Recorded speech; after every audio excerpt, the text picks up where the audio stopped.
Aniline City Stories, The Diamond Murders, Case 2, Paramedic. Written by Danielle Lade.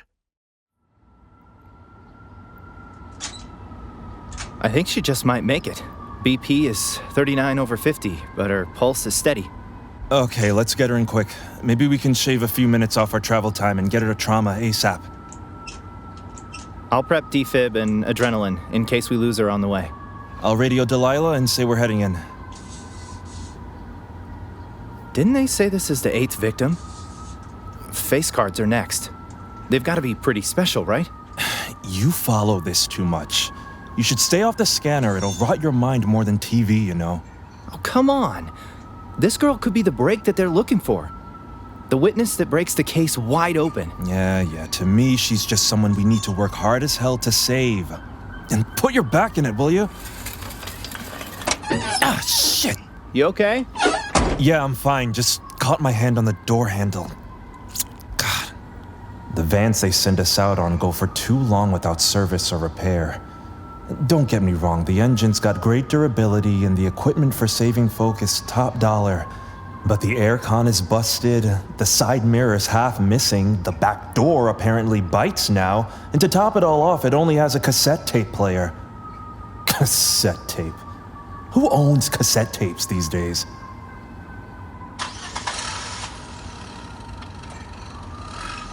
All right, let's punch it. Hey, Steve. Are you close? Hey, Delilah. I was just about to radio in. We're on our way.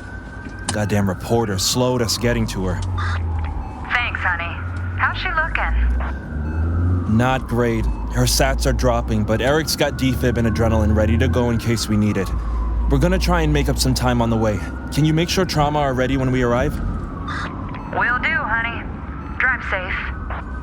There was a rumor that the diamonds insinuated wealth, but I think it might be more.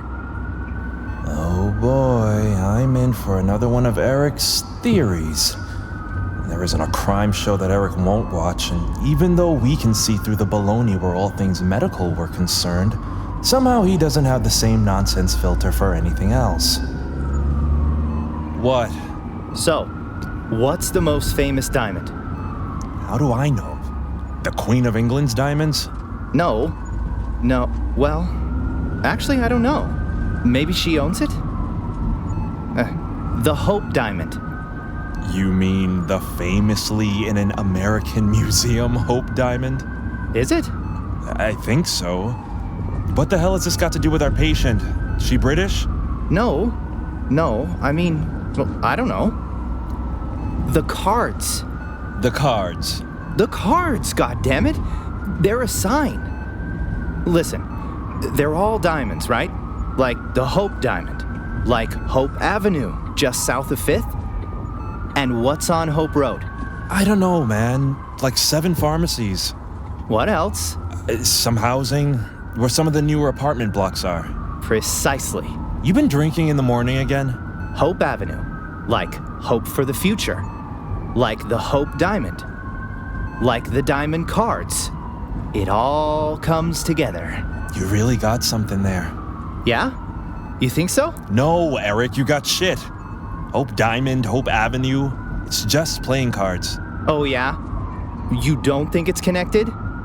A calling card from the rich. Or someone from the wrong end of town that's killing the rich? But the victims haven't all been rich. Yeah, I guess you're right. More likely to be the Hope Diamond connection then. Jesus Christ. He really wants this to be something, I can tell.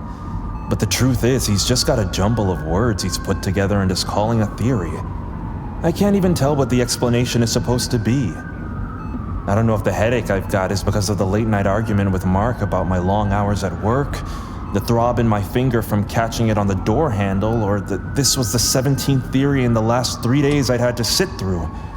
But I'm not in the mood to humor Eric about some piece of shit theory he has about real-life people that are dying. Hope Diamond. Shit, that might be the biggest stretch yet. If you ask me... Which I'm not. The face cards will be higher profile. Higher profile? Oh yeah. Stepping it up a gear, turning up the gas. I'm telling you, they know something big is coming. They? I don't know, but it makes me nervous. Yeah, diet soda makes you nervous. How are chemicals better than sugar? Suspicion over chemicals seems to be a hobby in this town, since a local TV piece on the matter. Doesn't stop anyone eating whatever they put in fast food joints, of course. How is she? Yeah, staying stable for now. I'm keeping an eye on her BP and pulse, but God willing, we'll have got to her just in time. Okay, great. Thanks, Eric. Let's just focus on saving her life. How far out are we? Not long. Shit! What was that, man? Sorry, goddamn pothole. Yeah. Eric's a nice guy. He knows the city better than anyone, and what's more, he knows where every single road bump and dip is. Maybe it's me that needs to focus. Mark is always on me to look after myself better, but the hours are so long. I crack open the window to get some fresh air. I feel sweaty. I shouldn't have agreed to overtime, but with the recent murders, how could I turn down the extra hours? I turn the radio on. I need to get out of my own head. This is Cassidy Bloom on Aniline Radio, bringing you the tunes, the news, and the views.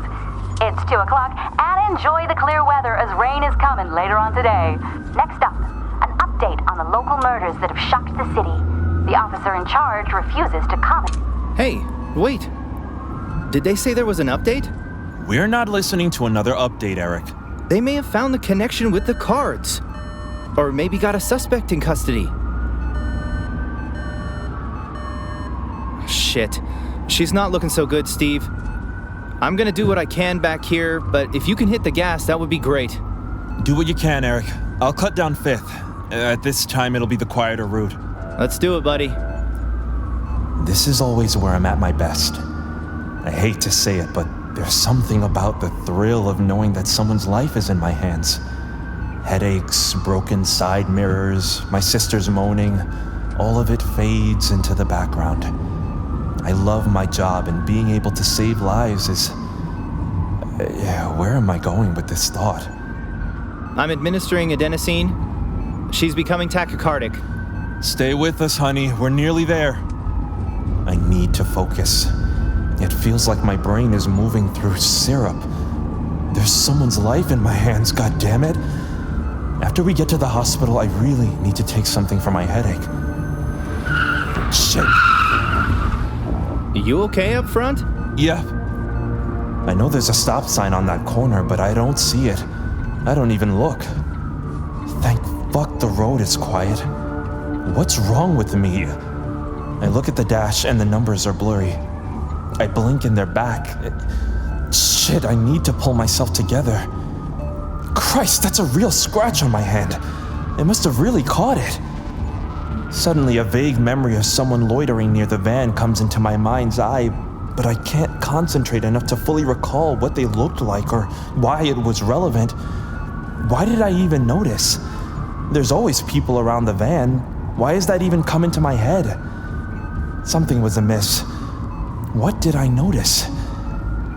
I was going over what to say to Mark in my head when I got home at the time. I'm usually so much more present. I really need to start looking after myself better. Jesus, my hand is really red.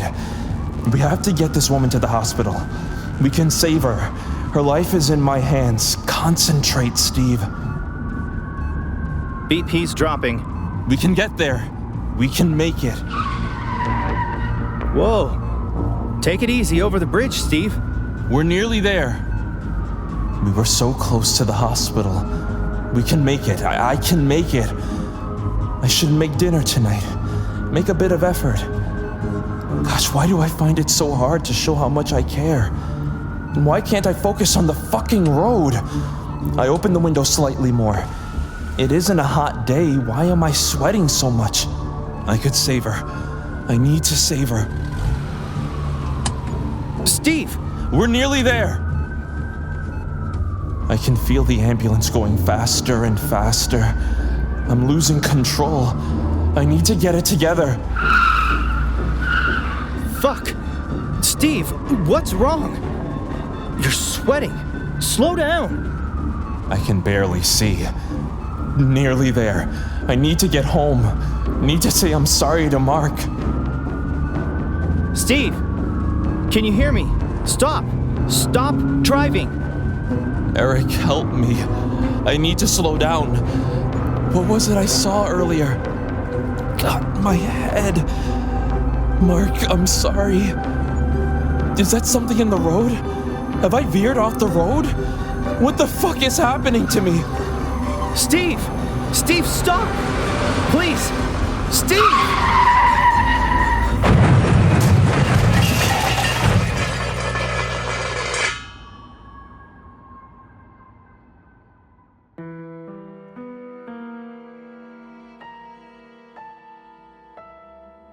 You have been listening to Aniline City Stories, The Diamond Murders, Case 2, Paramedic. Episode script written by Danielle Lade. This episode featured the following cast members: Nate Barham as Eric, Torian Brackett as Steve, Autumn Ivy as Delilah, and Joy Amy Wigman as Cassidy Bloom. Aniline City Stories is produced, written, and directed by J.D. Kelly, featuring music, mixing, and mastering by Alexander White of Arpeggio Creative, and sound effects from Soundly, Pixabay, and Alexander White. Please leave a like and review of our podcast. For further information, visit our website, aniline.city.